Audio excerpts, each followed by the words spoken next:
On October 25, 2025, President Donald Trump made a strategic stop at Al Udeid Air Base in Qatar, before embarking on his highly anticipated Asia tour. The arrival was marked by a sense of ceremony and anticipation, as both American and Qatari officials prepared for a visit that would carry significant diplomatic weight. This was no routine layover. It was a calculated diplomatic move, designed to reinforce alliances and address urgent regional issues. Trump met with Emir Sheikh Tamim bin Hamad Al Thani and Prime Minister Sheikh Mohammed bin Abdulrahman Al Thani, underscoring America's ongoing commitment to Middle East stability. The discussions were candid and focused, highlighting the shared interests of both nations in promoting peace and security. The main agenda, recognizing Qatar's pivotal role in maintaining peace in the Gaza Strip, took center stage. Both sides acknowledged the complexity of the situation and the importance of ongoing mediation efforts. Trump praised Qatar as a very big factor in the region's fragile calm, elevating their status as a key mediator. He emphasized the necessity of strong partnerships to address the ever-changing dynamics of the Middle East. The timing was critical, as tensions simmered with reports of an Israeli airstrike in Gaza, a stark reminder of the region's volatility and the urgent need for diplomatic engagement. Rather than deter the leaders, this urgency reinforced the need for ongoing dialogue. Both sides reaffirmed their commitment to open communication and rapid response in times of crisis. Trump's visit sent a clear message. The U.S. values its regional allies in managing persistent threats and is willing to stand shoulder to shoulder with partners in pursuit of peace. By starting his Asia trip in Qatar, Trump framed his mission as one of global peacemaking and diplomatic strength, setting the tone for the rest of his journey. This carefully choreographed stop showcased a foreign policy win before tackling the challenges ahead in Asia, and demonstrated the power of strategic alliances. The world watched, anticipating his next moves on the international stage, as the impact of this visit rippled through diplomatic circles and newsrooms worldwide. The Gaza peace deal Trump praised is not a formal treaty, but rather a complex web of informal agreements and understandings between multiple parties. These arrangements are often fragile, relying on trust and ongoing negotiation, rather than binding legal commitments. At the heart of this process is Qatar, providing not just financial aid, but also fuel, electricity, and direct humanitarian support to Gaza's people. This assistance helps ease daily hardships and reduces the risk of flare-ups that could quickly spiral into violence. But Qatar is more than just a generous donor. It serves as a trusted intermediary, maintaining open and active channels with Hamas, Israel, and the United States. This unique position allows Qatar to facilitate dialogue when others cannot. When tensions rise or violence threatens to erupt, Qatari diplomats are often the ones working tirelessly behind the scenes, using their relationships to restore calm and prevent escalation. Trump's public recognition of Qatar highlighted their quiet, persistent diplomacy, efforts that have, on several occasions, prevented the outbreak of full-scale wars in the region. Qatar's unique position as a close ally to the U.S., while still being able to talk to all sides, makes it an especially effective mediator. Its ability to bridge divides is rare in the Middle East. For ordinary Gazans, Qatar's involvement is a lifeline, providing hope, resources, and a sense that the outside world has not forgotten them. For the broader region, Qatar's role is a stabilizing force in a landscape often marked by uncertainty. Trump's endorsement further boosts Qatar's leverage and international standing, giving it even more influence in future negotiations and peace efforts. As Trump departed for Asia, he left a clear message. Partnership, dialogue, and persistent diplomacy are the keys to peace. Even in the world's toughest and most intractable conflicts, the stopover was a tribute to the architects of a fragile yet vital peace, one that depends on constant effort, trust, and the willingness to keep talking even when the odds seem long. Trump's first Asian stop was Malaysia, coinciding with the ASEAN summit. His agenda: strengthen U.S. ties, boost trade, and assert American leadership in Southeast Asia. A highlight was the signing of a new U.S.-Malaysia trade pact, a win for Trump's economic agenda. Trump also witnessed a historic peace accord between Thailand and Cambodia, lending U.S. prestige to regional peacemaking. The summit allowed Trump to engage with leaders beyond Asia, including Brazil's President Lula, discussing trade and environmental cooperation. This leg of the tour blended economic deal-making, support for peace, and global engagement. Trump's presence signaled America's commitment to the region's future. The Malaysia visit set a tone of active diplomacy for the rest of the trip. In Tokyo, Trump met Japan's new Prime Minister, Sanae Takaichi, the first woman to hold the office. The visit reaffirmed the U.S.-Japan alliance, focusing on security, economic cooperation, and regional challenges like North Korea and China. Takaichi's election marked a new era, and her meeting with Trump was her first major test on the world stage. Their discussions centered on U.S. forces in Japan, countering North Korea, and ensuring fair trade.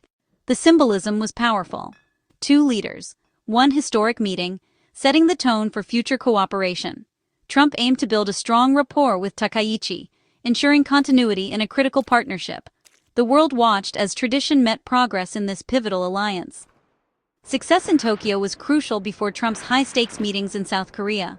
The stop reinforced the U.S.-Japan bond amid shifting regional dynamics. It was a vital step before entering more uncertain diplomatic territory. The final, most critical stop was South Korea, host of the APEC summit in Busan. Trump's main event, a high-stakes meeting with Chinese President Xi Jinping, with the global economy and his legacy on the line. Before that, he coordinated with South Korean President Lee Jae-myung on military readiness and regional security. The U.S.-South Korea alliance remained the front line against North Korean threats. Trump addressed APEC business leaders, championing America First, while signaling openness to fair trade. He also met U.S. tech executives to discuss China, intellectual property, and tech competition. The summit brought together leaders and business titans, all watching the Trump-Xi meeting for signs of a new global direction. Busan became the epicenter of geopolitics, where a single handshake could shift the world's balance of power. At the heart of Trump's Asia tour was a bold mission: to end the escalating trade war with China, a conflict that had sent shockwaves through the global economy and affected millions of lives on both sides of the Pacific. The high-stakes meeting with Xi Jinping in South Korea was a make-or-break moment, with a looming deadline for 100% tariffs on Chinese goods, threatening to upend international trade and disrupt countless businesses. Trump expressed cautious optimism, pushing for a comprehensive deal on intellectual property, forced technology transfers, and fairer trade practices, issues that had long fueled tensions between the two economic giants. The threat of tariffs put immense pressure on both sides. China risked significant economic pain and job losses, while American consumers and businesses braced for higher prices and supply chain disruptions. Preliminary talks in Malaysia were described as very constructive, laying crucial groundwork for a possible breakthrough and signaling a rare moment of cooperation amid months of heated rhetoric. Yet, disputes over China's control of rare earth exports revealed just how fragile any progress could be, as both sides recognized the strategic importance of these critical resources for technology and defense. Global markets watched every move with bated breath, as investors and governments alike understood that the stakes were incredibly high for both economies and the world at large.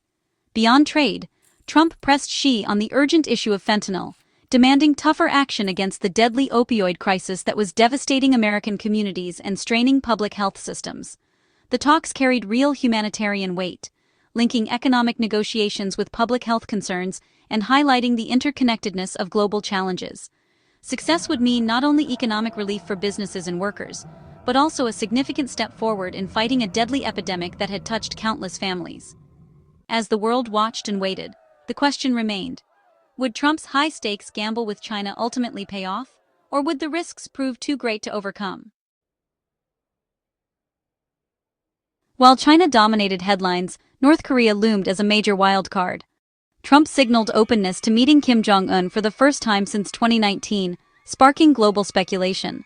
This potential summit carried both promise and risk, offering a chance to de-escalate, but also risking legitimizing Kim's regime. Trump's new pragmatism acknowledged North Korea's nuclear reality, a shift from past U.S. policy.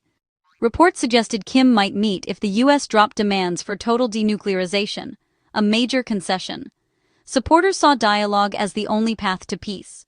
Critics feared a bad deal would cement North Korea's nuclear status. A Trump-Kim summit could freeze testing and move toward ending the Korean War, but the risks were enormous. The possibility added a layer of unpredictability to Trump's Asia tour. Beyond headline meetings, Trump's Asia tour tackled urgent issues like the fentanyl crisis. The U.S. sought international cooperation to disrupt drug supply chains, making it a priority at the ASEAN summit. Southeast Asia is a hub for trafficking, so partnerships with Malaysia, Thailand, and Vietnam are vital for joint enforcement. Trump aimed to build a coalition against fentanyl, elevating it as a global priority. Another achievement, supporting the Thailand-Cambodia peace accord, reinforcing America's commitment to regional stability. U.S. involvement helped solidify the deal, encouraging diplomacy over conflict. These efforts, combating drugs and supporting peace, are foundational to U.S. foreign policy. They show American engagement goes beyond great power rivalry, focusing on real-world security and prosperity. Such work may not grab headlines, but it's essential for a safer, more stable world. These are the building blocks of lasting diplomacy. As Trump's Asia tour ended, the world watched, knowing the stakes were immense. Success could mean a trade deal with China, calming markets and boosting the global economy. Progress with North Korea could reduce the risk of war and reshape regional security. Smaller victories in peacemaking would bolster Trump's legacy and global standing. But failure risked a deeper trade war, economic turmoil, and heightened military tensions. The decisions made behind closed doors would impact lives worldwide. This journey marked a crossroads for international relations, cooperation or confrontation. The final outcome would define the world's path for years to come.